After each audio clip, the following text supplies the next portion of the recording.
Madam আরো প্রায় 1 মাস লাগবে। একটু তাড়াতাড়ি করুন। আর শুনুন, এখন সোনিয়া চলে এসেছে, ও যেন জানতে না। না ম্যাডাম, আজ পর্যন্ত কেউ জানেনি, আর সোনিয়া ম্যাডামও জানতে পারবে না। আসি, আসসালামু আলাইকুম। ওয়ালাইকুম আসসালাম। কিন্তু আমি জেনে ফেলেছি মা। খবরদার, তুইও কাউকে কিছু বলবি না। ঠিক আছে, বলবো না। না, আমার মাথা ছুঁয়ে কথা দে। আচ্ছা। কি হচ্ছে?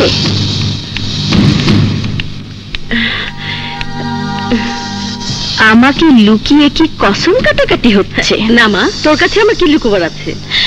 আছে আছে, অনেক কিছুই আছে। অফিসের হিসেব দেখতে গিয়ে একটা গোপন অ্যাকাউন্টে দেখলাম 1,40,00,000 টাকা, যার কোনো হিসাবই নেই, সব তোমার নামে গোপনে। শেষ বয়সের জন্য সরিয়ে রেখেছো বুঝি? টাকা খরচ করার সম্পূর্ণ অধিকার তোমার আছে, কারণ সম্পত্তি আমার হলেও বাবা তোমাকে দিয়ে গেছে। কিন্তু অফিস চালাতে গেলে তার একটা হিসেব থাকা দরকার। হ্যাঁ, তুমি খরচ করেছো বলো তাতে আমার কোনো আপত্তি নেই, কিন্তু কোন খাতে খরচ করলে তার যদি একটা হিসেব দিতে, তাহলে ঝামেলাটাও চুকে যেত, গোপনীয়তাটাও শেষ হয়ে যেত। মা আপনার কাছে টাকার হিসাব দেবে?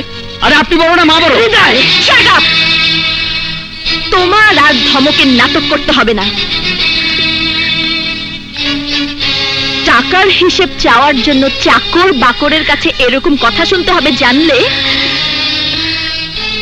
আমি হিসেব চাইতাম না। না না, তুই টাকার হিসেব চাইবি না কেন? তোর অধিকার আছে। কিন্তু ওই টাকা আমি কোন খাতে খরচ করেছি তা আমি তোকে এখন বলবো না, 1 মাস পরে তুই সব জানতে পারবি। ম্যাডাম শুনলেন তো, এবার যান, শান্ত হয়ে ঘুমান গিয়ে। আমার মা কোনো টাকা অপব্যয় করে না, করতে পারে না। ও ইউ শাট আপ! কাকে তুই মা বলছিস? হ্যাঁ, মালিককে মা ডেকে তুই ফায়দা নিতে চাস? ইডিয়েট! তোর না আছে কোনো বংশ পরিচয়, না আছে বাবা মার ঠিকানা, তুই আমার মাকে মা ডেকে আমার সাথে এসেছিস পাল্লা দিতে? আরে রাখো রাখো, তোমার মতো বাজে মনের মেয়ের সাথে পাল্লা দেবার কোনো ইচ্ছেই আমার নেই। আমি চেয়েছিলাম মার সম্পর্কে তোমার ভুল ধারণা ভাঙতে। ভুল ধারণা? কিসের ভুল ধারণা? যে মা স্পেশাল গাড়িতে বোম ফিট করে রাখে, যে মা স্পেশাল ফিন্নি বানিয়ে তার মধ্যে বিষ ঢেলে রাখে, যে মা অফিসের 1,40,00,000 টাকার কোনো হিসাব দেয় না, সে মায়ের ব্যাপারে আমার ভুল ধারণা ভেঙে গেছে।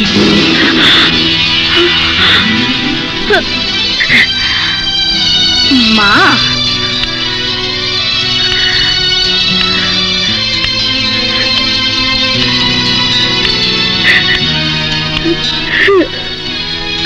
মা, মা তুমি মন খারাপ করো না, মা মন খারাপ করো না। এই হয় আসলে যার মা নেই সে মায়ের দুঃখ বোঝে, আর যার মা আছে সে মায়ের দুঃখ বোঝে না। ও একটা বাজে মেয়ে।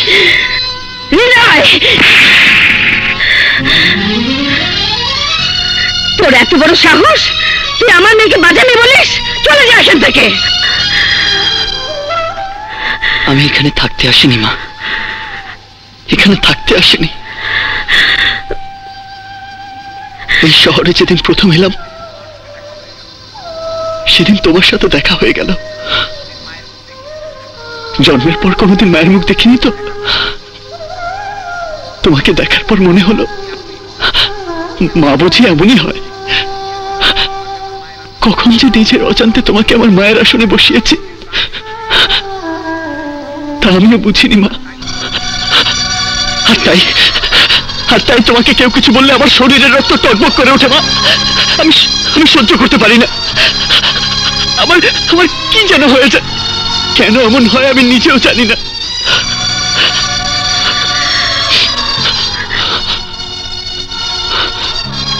আজ তুমি যখন চলে যেতে বলেছ তখন আমি আর এখানে থাকবো না,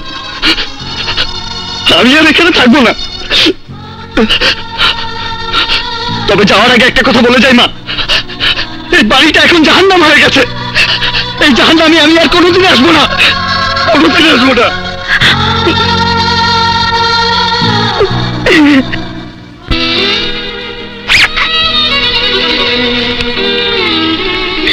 হৃদয়, দাঁড়া দাঁড়া, কোথায় যাচ্ছিস? দাদুর কাছে। তোর কোথাও যাওয়া হবে না। তুমিই তো বলেছ। রাগ করে বলেছি। ছেলে কি মার উপরে রাগ করতে পারে? বল পারে? তুমি আমাকে মারলে কেন? জ্ঞান হওয়ার পর দাদু কোনোদিন আমাকে ফুলের টোকাও দেয়নি, আজ তুমি আমাকে মারলে। আচ্ছা, ভুল হয়ে গেছে, আমাকে ক্ষমা করে দেন।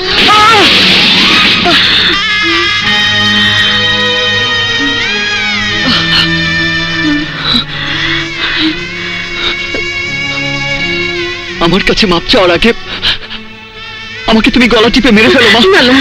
মাগো মাগো, দুনিয়াতে যেন কোনো মায়ের এমন ছেলে জন্ম না হয় যে ছেলের কাছে মায়ের মাপ চাইতে হয়। কি করব? তুই আমার উপর রাগ করে চলে যাচ্ছিস। যাব না মা, বলো আমাকে কি করতে হবে। সবার মন তুই জয় করে নিয়েছিস, আর সোনিয়ার মন তুই জয় করতে পারবি না?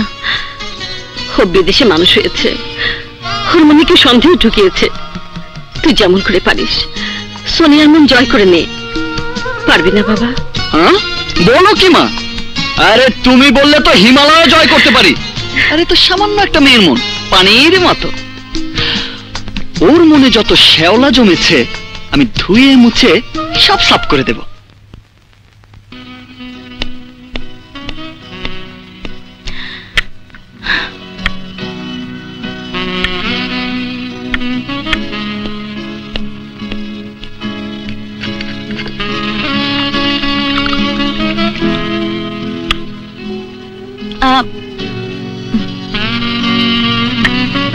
আসলে আমি মদ খাই না। হাউ ফানি, তুমি বিদেশে বড় হয়েছো আর ড্রিঙ্ক করো না? না না, কোনোদিনই করিনি। সো হোয়াট, আজ খাও, খেয়ে দেখো মনটা একদম ঝরঝরে হয়ে যাবে। মনের ভিতর যত চিন্তা আছে সব দূর হয়ে যাবে, ফুরফুর করে আকাশে ভেসে বেড়াবে। খাও প্লিজ। কিন্তু আরে খাও না please.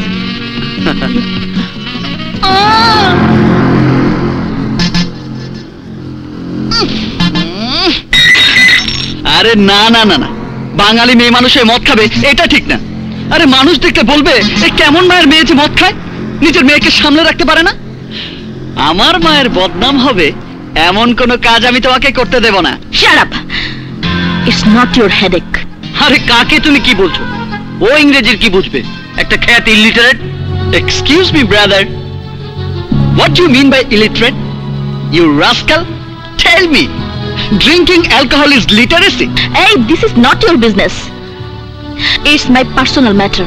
What do you mean by personal matter? You belongs to your family. If you do any wrong, your family will suffer for that. তোমাকে আমি মদ খেতে দেব না। তুমি মদ খেলে মায়ের মনে জ্বালা হবে, আর মায়ের মনে জ্বালা হয় এমন কাজ আমি তোমাকে করতে দেব না। প্রয়োজনে আমি তোমাকে আদর দেব, সোহাগ দেব, আমি হব তোমার।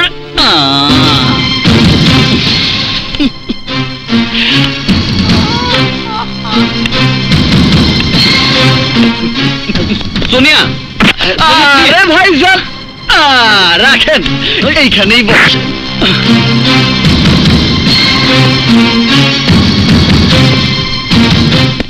ওরা এখন আসছে না কেন?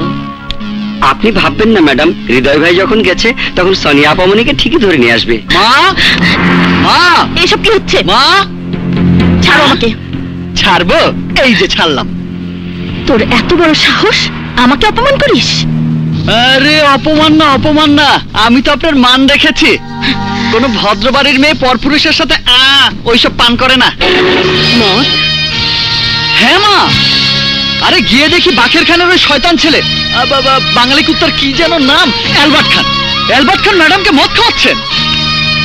100 বার খাবো, তাতে তোর কি? অশিক্ষিত মূর্খ। চুপ! এই, তুই কি পাস করেছিস?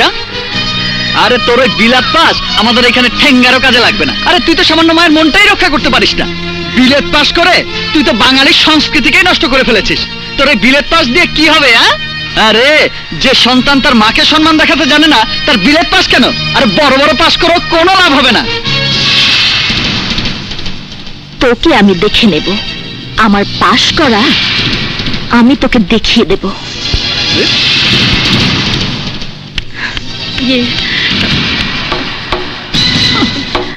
আরে যা যা, কত মেম সাহেব দেখেছিস, খালি মায়ের সন্তান বলে, নইলে তোর হাত পা গুঁড়ো করে এতক্ষণ আমি ট্যালকম পাউডার বানিয়ে ফেলতাম। হ্যাঁ রে, ওই ছেলেটার সাথে তো দেখা হয় না?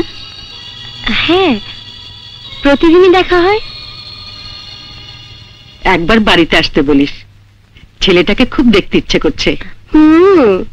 দেখতে চাইলে আপুর বুকে মাথা রাখলে দেখতে পাবে। আই মানে? হ্যাঁ মা, এতদিনে ওই ছেলে আপুর বুকের মধ্যে বাসা বেঁধেছে। সুমনা, সুমনা, ওই যে নাম নিতে নিতেই চলে এসেছে। আপনি বাঁচবেন অনেকদিন। আমার বাঁচা মরার কথা ভাবছি না, ভাবছি অন্য একটি কথা। খালাম্মা, 1 মিনিট। সুমনা, একটু এদিকে এসো তো। Bye bye. আচ্ছা, মেয়েদের মন কি করে জয় করা যায় বলো তো? আরে সেই নিয়ে আপনাকে ভাবতে হবে না, অলরেডি আপনি আপার মন জয় করে ফেলেছেন। আরে না না, তোমার আপার মনের কথা বলছি না, বলছি আরেকটা মেয়ের কথা। আরেকটা মেয়ে? আবার কোন মেয়ের মন জয় করতে চান? হ্যাঁ, সোনিয়া, 3rd ক্লাস একটা মেয়ে। কিন্তু কি করব, মার চোখে পানি। সোনিয়ার জন্য মা সারাক্ষণ কাঁদে, আর মা আমাকে বলেছে সোনিয়ার মন জয় করতে। তুমিও তো মেয়ে, বলো তো কি করলে তোমরা খুশি হও? মেয়েদের মন জয় করতে হলে বেশি বেশি প্রশংসা করতে হয়।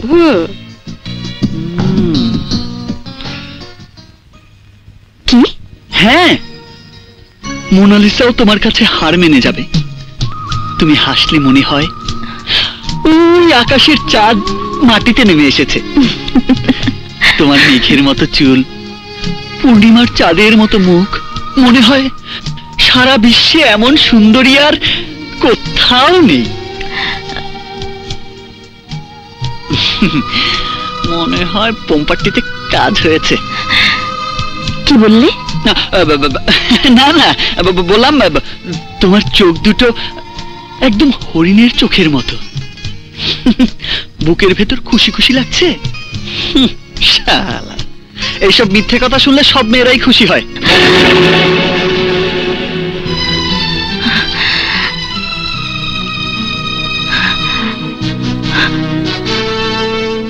তুমি বলতে চাও আমি পূর্ণিমার চাঁদের মতো না?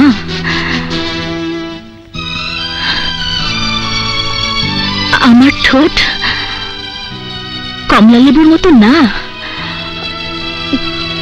আমার হাসি মোনালিসার হাসির মতো না? আমার চোখ হরিণের চোখের মতো না? পাগল নাকি? আরে বাপ, এগুলোর একটার মতো তুমি না। কিন্তু কি করব, মেয়েদের মন জয় করতে নাকি ভুরি ভুরি মিথ্যে কথা বলতে হয়। এখন খুশি হয়েছে তো? আরে বাবা,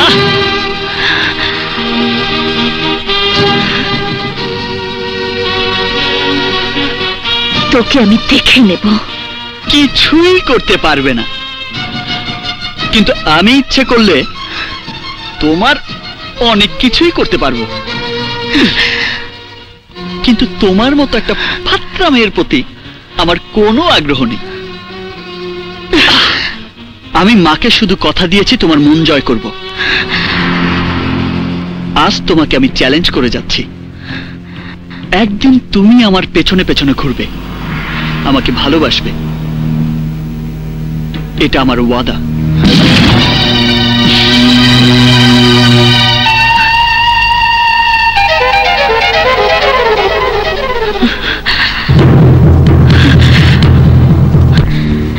মা, তোমার 2 টাকার রাস্তার ছেলে আমার মন জয় করতে চায়, কত বড় সাহস!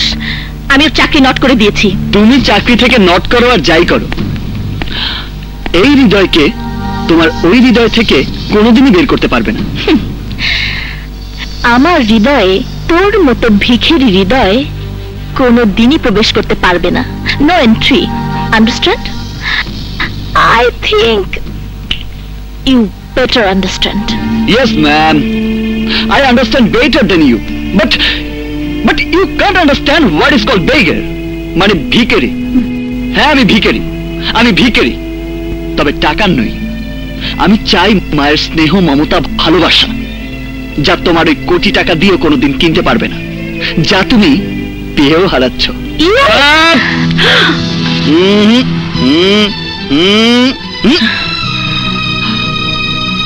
আমি এখন আর তোর চাকরি করি না যে কথায় কথায় গায়ে হাত তুলবি, তবে এই হাতটা যত্ন করে আগলে রাখিস, কারণ আমার গলায় মালা পরাবার জন্য খুব তাড়াতাড়ি লাগবে।